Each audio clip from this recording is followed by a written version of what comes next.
that complicate that. So that's actually an area that I'm very familiar with, and I'm laughing because there's a moth flying around here. It might come on screen or something, but it's an area that I'm very familiar with. Is working with families and helping them in that just that transition period. And I wanted to tell you a story of a family that I worked with that was stuck, and then they got unstuck. Um, and here's the thing: families are different, right? They're made up differently. They have many different arrangements. They live in many different places, and there's a lot of different circumstances and situations. So no one story covers every family in the particulars. But here's the thing I want you to pay attention to. A lot of the themes, of a lot of the reasons why families get stuck is about disconnection, about how they're not able to communicate. They don't know how to work through whatever they're dealing with, and that's mainly what I focus on with therapy is helping families in whatever situation, whatever arrangement they are in, and how do they remove the barriers? How do they come together? How do they connect? And uh, that's what we do. And so that's what I'm going to talk about with this particular family. And let me get into the story here. So this particular family I worked with for several years, and it actually I'll start with their son. When he was in middle school, when he was in high school, it was just difficult for him, right? He had a lot of challenges academically, socially, just a lot of different challenges that he had to deal with, and basically the result of that was he really identified this with this sense of this belief that things weren't going to work for him. Things were going to fall apart. And it didn't matter how hard he tried, it just wasn't going to work out. And he really had this fear of failure and insecurity. Well, when he finally graduated from high school, he was so afraid of launching, of trying anything, because he was sure it was going to fall apart. So when he first tried to take some classes, he quickly became overwhelmed and ended up dropping out. And then he tried a job, and that didn't work out. That overwhelmed him. And so his biggest fear was coming true. Life just wasn't going to work for him. He was going to fail at everything, and he hated that feeling. He hated that thought. So then he basically just retreated to his room. He hardly ever came out. He stayed up all night gaming, avoiding his problems, and he slept all day and was in a really bad place. And the parents knew this, but they needed to help him move forward to launch. So, these kind of patterns would happen. The dad's working hard, long days, and he'd come back and he'd just find out his son had done nothing, very little to move forward. And he'd get angry, he'd get upset, he'd yell, they'd have an argument. Um, and then the mom would see this over and over, and she knew her son was struggling. And she was also embarrassed, and she was also angry, and she was also concerned. But she didn't want the fighting, the arguments. So she really worked at keeping the peace, but that was a lot of avoidance. Let's just avoid this situation. Let's not talk about it, right? And that would happen over and over. And it wasn't just this kid that was stuck. The parents were stuck. They were doing the same thing, the same way, same conversations, with the same result. Nothing happening other than anger and disconnection.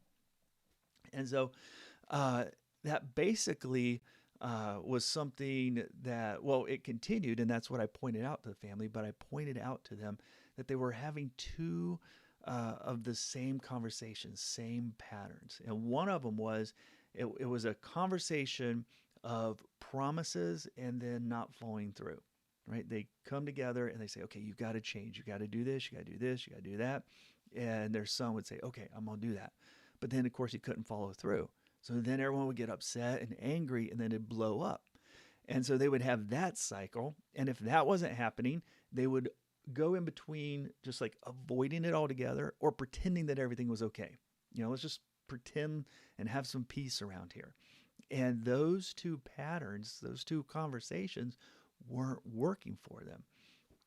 So uh, what we did is we pointed out how those conversations had something in common. They were all about action, right? About making change. And it made sense, right? Everyone wanted change to happen.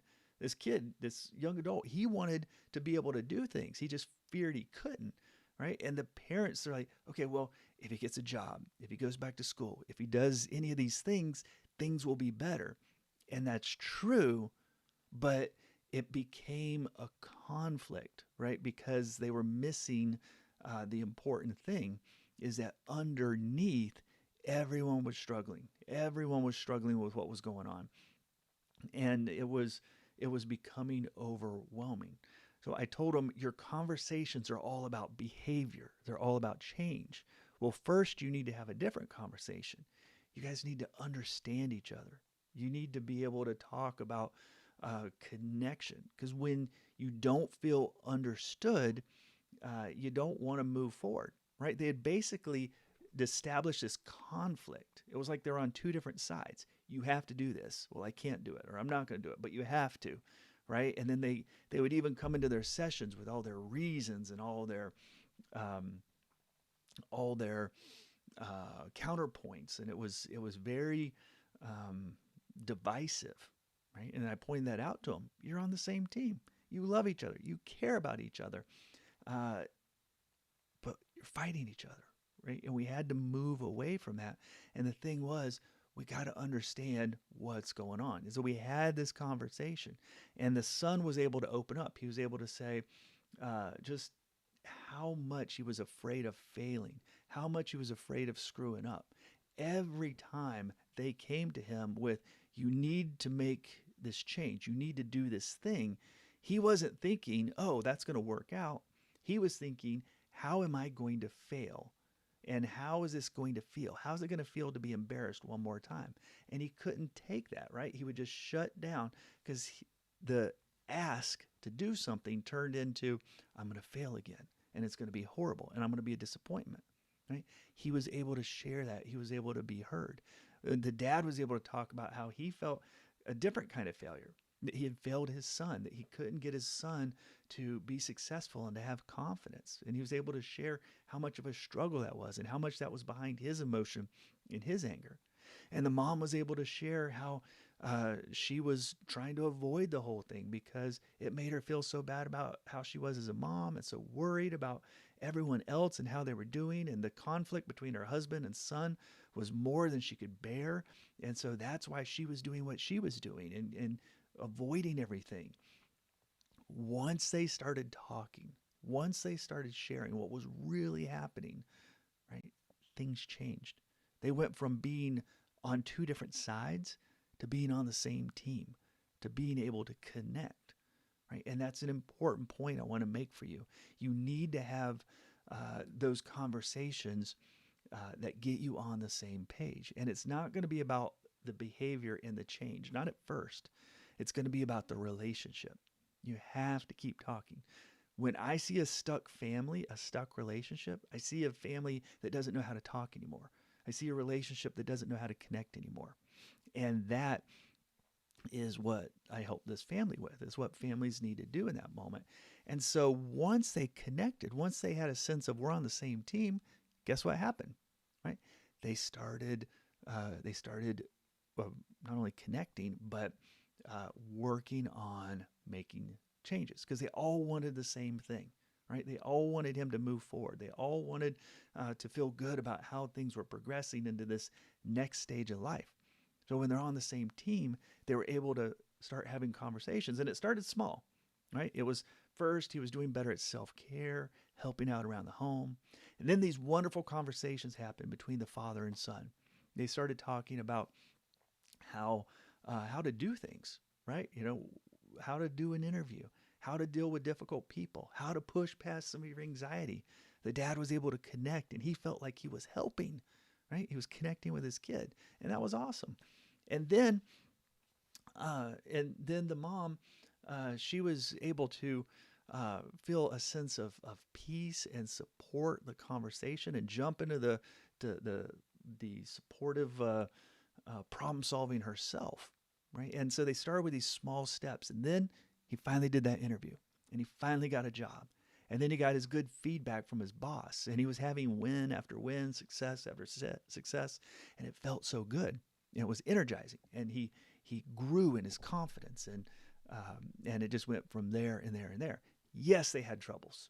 Yes, they started to fall back into the old patterns at times, but they learned how to not get stuck in their conversation.